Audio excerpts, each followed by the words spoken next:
What is up समझदार मनुष्य, स्वागत है आपका आज के हमारे इस वीडियो में, जिसमें हम बात करने वाले हैं कि भारत देश में चारों तरफ फ्लड का वातावरण क्यों है, पानी ही पानी क्यों हो रहा है।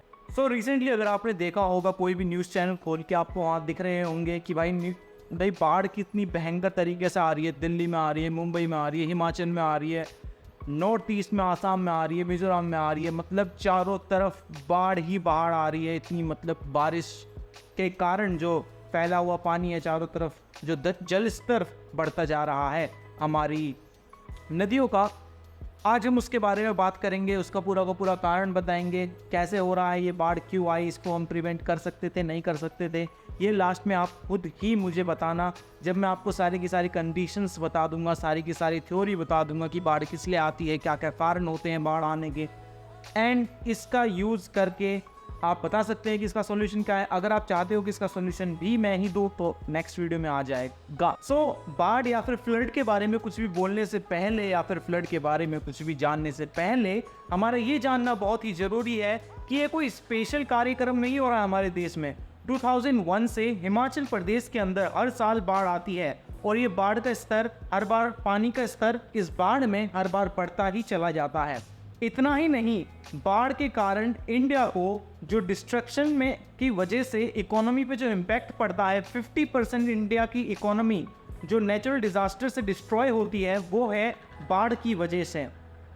इसके कारण इंडिया को हर साल बिलियंस ऑफ डॉलर का नुकसान होता है इंडिया की ग्रोथ डेवलपमेंट में, इंडिया की जीडीपी में, और इंडिया की इकोनॉमी को कोलैप्स करने के अंदर बाढ़ का एक बहुत ही इम्पोर्टेंट और महत्वपूर्ण रोल है। अब जो बाढ़ के बारे में हम जब बात करते हैं, राइट नाउ जो रीसेंट स्थिति बन रही है, जो अब सबसे ज़्यादा ख़राब स्थिति है, इतनी जो फ्लड है या जो बाढ़ है, इतना कभी भी नहीं देखा गया। इसका सबसे मेन रीज़न है that the climate is changing right now. हाँ जी, क्लाइमेट चेंज हो रहा है। आपको लग रहा होगा कि भाई क्लाइमेट तो एक बहुत आम बात है चेंज होना, but reality is changing of weather is just a common thing, but changing of climate is not a common thing.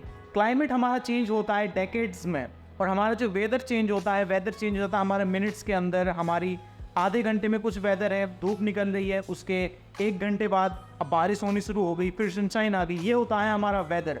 But हमारा जो क्लाइमेट होता है वो मोस्टली स्टेबल रहता है। आप प्रिडिक्ट कर सकते हैं कि भाई दिसंबर में तो हमारी सर्दियाँ ही होंगी, हमारी भाई मार्च में गर्मियाँ ही होंगी, बट वो क्लाइमेट चेंज होने के कारण राइट नाउ जो मॉनसून का प्रिडिक्शन है वो बिल्कुल भी हम नहीं कर पाते इस क्लाइमेट चेंज की वजह से।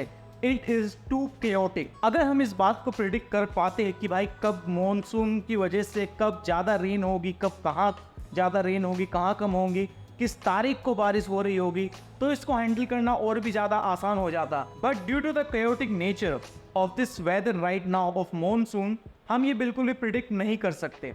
जब हम बाढ़ की बात कर ही रहे हैं तो हमें ये भी जानना चाहिए कि बाढ़ हमें किस लिए ज़रूरी होती है, फ्लड हमारे किस काम आता है।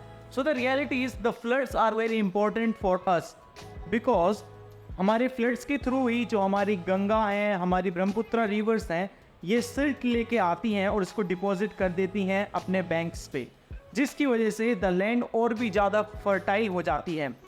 ये सब हमने छोटी छोटी क्लासेस में तो पढ़ा ही होगा। एंड उसकी वजह से ही इंडियन जो सब कॉन्टिनेंट है, द प्लेन्स हैं इंडिया के अंदर, वो काफ़ी ज़्यादा फर्टाइल हैं इस ही फ्लड की वजह से, जिसमें हमारी जो रिवर्स होती हैं, मेन रिवर्स, वो सिल्ट को जमा कर देती हैं उनके बैंक्स पे, और जो फर्टिलिटी ऑफ लैंड वो एक्सपोनेंशियली इम्प्रूव हो जाती है। अब ये सारी बात तो हमने कर ली, लेकिन क्या आपको पता है हमारे इंडिया के अंदर मेजर रीज़न बाढ़ के आने का क्या है? The major reason is the pollution in the reverse.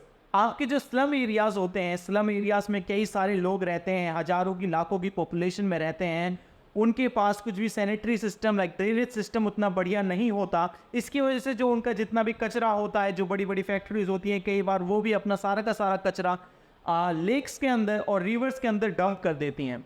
अब कई सालों तक वो कचरा डंप रहता है, और जो हमारी रिवर होती है वो स्टिल हो जाती है, वही की वही रुकी रहती है।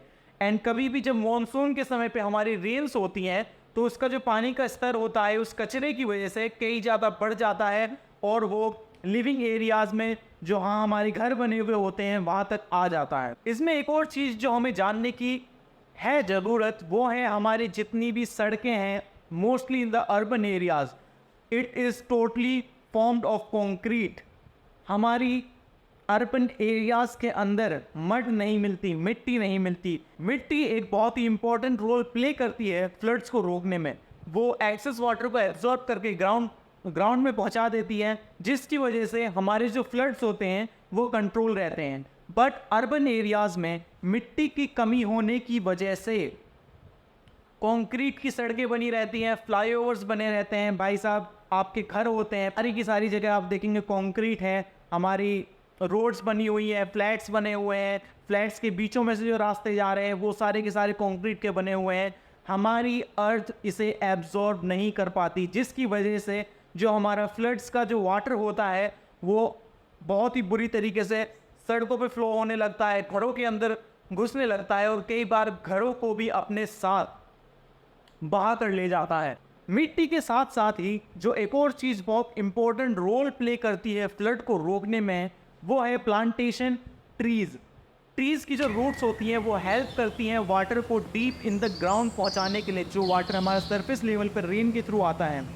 एंड इतना ही नहीं, जो हमारी पेड़ की रूट्स होती हैं वो इस चीज़ में भी मदद करती हैं कि अगर किसी जगह पे ज़्यादा पानी होता है हमारी लैंड के अंदर, तो वहाँ से उसे एब्जॉर्ब करके किसी ऐसी जगह पे पहुँचाना जहाँ लैंड ड्राई होती है, दूसरी ट्री को सप्लाई करना वाटर का। ये जो एक बहुत ही महत्वपूर्ण रोल होता है हमारी ट्रीज़ का फ्लड्स को रोकने में। लेकिन राइट नाउ अगर आप देखेंगे भी तो जो हमारी ट्रीज़ होते हैं उसके चारों तरफ कंक्रीट बिछा दिया जाता है, सीमेंटेड कर दिया जाता है उसका बेस, जिसकी वजह से वो पानी को एब्जॉर्ब नहीं कर पाता और फ्लड्स को रोक नहीं पाता। फैक्ट टू बी नोटेड, एक एरिया जहाँ प्लांटेशन होती है, ट्रीज़ होते हैं, वो उस जगह पे रेन वाटर को 10 इंचेस पर आवर की स्पीड से सोखता है। वहीं जो आपकी प्लेन लैंड होती है, प्लेन मड होती है, जहाँ कोई भी वेजिटेशन नहीं होती, वो 4 इंचेस पर आवर की स्पीड से वाटर को अपने अंदर सोक करता है। तो आपको इसी चीज़ से फ़र्क पता चल गया होगा जो 2 टाइम्स से भी ज़्यादा है कि ट्रीज़ कैसे करके वाटर को एब्जॉर्ब करते हैं और हमें फ्लड से बचाते हैं। एक और चीज़ जो हमारी जानने की है वो है जो हमारे मैनग्रोव प्लांटेशन है, like in West Bengal and Mumbai, वो काट दिए जाते हैं। जो मैनग्रोव्स हमारे प्लांट्स होते हैं वो बहुत ही ज़्यादा, मैनग्रोव फॉरेस्ट के जो हमारे प्लांट्स होते हैं वो बहुत ही ज़्यादा हेल्प करते हैं फ्लड को रोकने में। जो वेव्स आती हैं फ्लड की, उसे मैनग्रोव एब्जॉर्ब कर लेते हैं और वाटर को स्टिल रखते हैं। जो चीज़ अगर आप उस प्लांटेशन को कट कर देते हैं, कई बार जो कंस्ट्रक्शन के जो बड़े बड़े माफियाज होते हैं वो उन्हें कट करके उसके ऊपर अतिक्रमण करके लैंड बना लेते हैं जो उन्हें सस्ती में पड़ती है, एंड उसके ऊपर अपनी कंस्ट्रक्शन शुरू कर देते हैं, जिसके कारण जो फ्लड का जो प्रोबेबिलिटी होती है वो और भी ज़्यादा बढ़ जाती है, क्योंकि मैनग्रोव फॉरेस्ट जितना भी फ्लड को रोकते हैं वो नहीं रोक पाते। इतना ही नहीं, जो हमारे आर्किटेक्चर और जो जितने भी हमारे लैंड का जो बिजनेस करने वाले होते हैं, उन्होंने एक और नई चीज़ सीख ली है, जो है लेक्स के ऊपर मड भर के, मिट्टी भर के या फिर उसके ऊपर कुछ भी डलवा के उसको कवर करके उसके ऊपर लैंड निकालना, जिसकी वजह से जो लेक्स बहुत ही ज़्यादा इंपॉर्टेंट रोल प्ले करते हैं फ्लड के टाइम पे वाटर को स्टोर करने में, वो नहीं हो पाता, और उसकी वजह से जो हमारे जितने भी फ्लड होते हैं वो और भी ज़्यादा भयानक रूप ले लेते हैं। सो फ्रेंड्स, आज की इस वीडियो के लिए इतना ही। अगर आपको ये वीडियो बढ़िया लगी और आपको लगा कि इसके अंदर आपको बढ़िया जानकारी मिली है जो आपको पहले नहीं मिली, तो इस चैनल को लाइक करिएगा। अगर आपको ये चैनल बढ़िया लगा और चाहते हैं ऐसी और इन्फॉर्मेशन के लिए, तो इस चैनल को सब्सक्राइब करिएगा, और अगर चाहते हो कि ये इन्फॉर्मेशन किसी और तक पहुँचे तो इसे शेयर करिएगा।